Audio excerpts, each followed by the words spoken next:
Hello students, आज हम करेंगे chapter 11 class 10th electricity in text question.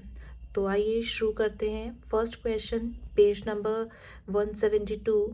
Question is what does an electric circuit mean. Electric circuit का मतलब क्या होता है?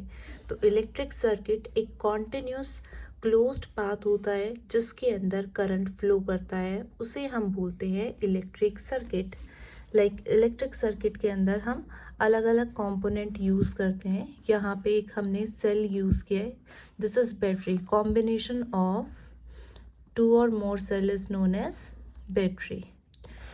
This is plus, this is minus. यहाँ से करंट फ्लो करेगा जब हम की को प्रेस करेंगे एंड ये ग्लो करना स्टार्ट करेगा। This is electric circuit. तो ये एक कॉन्टिन्यूस और क्या है, क्लोज्ड पाथ है जिसमें करंट फ्लो कर रहा है। तो उसको हम इस तरीके से लिखेंगे, a continuous closed path in which electric current flow is known as electric circuit. So आइए अब देखते हैं question number 2। Define the unit of current. Electric current के यूनिट को हमें डिफाइन करना है। करंट का फॉर्मूला क्या होता है? Charge upon time. तो करंट की यूनिट क्या होती है? एम्पियर। चार्ज की यूनिट क्या होती है? कूलम। एंड टाइम को हम मेज़र करते हैं सेकेंड में। तो 1 एम्पियर किसके इक्वल होगा? 1 कूलम अपॉन 1 सेकेंड। इस फॉर्मूला से इसको हम डिफाइन करेंगे कि जब 1 सेकेंड के अंदर कितना चार्ज फ्लो कर रहा है? 1 कूलम। तो उसको हम क्या बोलेंगे?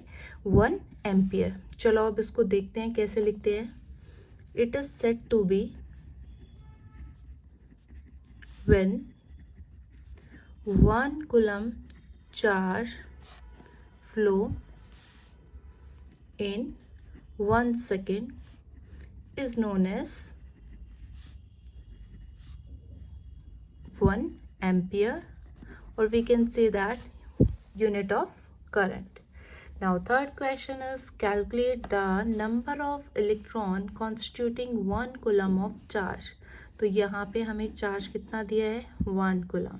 तो सबसे पहले जो गिवन है वो लिखेंगे, Q की वैल्यू 1 एंड फाइंड आउट क्या करना है? नंबर ऑफ इलेक्ट्रॉन्स, N की वैल्यू। तो इसके लिए हम फॉर्मूला यूज़ करेंगे quantization of charge, that is Q equals to NE। यहाँ से हमें N की वैल्यू फाइंड आउट करनी है। फॉर्मूला क्या फॉर्म हो जाएगा? Q upon E। E is electron. Electron की वैल्यू होती है 1.6 इंटू 10⁻⁻19 कूलम। ये आपको याद रखना है। Q की वैल्यू रखी हमने 1.6 इंटू 10⁻⁻19। इसको सिंप्लीफाई कैसे करेंगे? डेसिमल रिमूव किया, 0, 10/16 ये टर्म ऊपर आएगी। माइनस की जब टर्म ऊपर आती है तो वो कन्वर्ट हो जाती है प्लस में। 2 5 ज़ा 10, 2 8 ज़ा 16। तो 5/8 को जब सॉल्व करेंगे तो ये आएगा 0.265 इंटू 10⁻19। नंबर फाइंड आउट किया है। नंबर की कोई यूनिट नहीं होती है, ठीक है। जब आप इसको स्टैंडर्ड फॉर्म में कन्वर्ट करोगे तो ये आ जाएगा 6.25 into 10⁻18। This is the number of electron in that. I hope आपको ये क्लियर है। सो मिलते हैं नेक्स्ट वीडियो में, तब तक के लिए bye bye and revise this.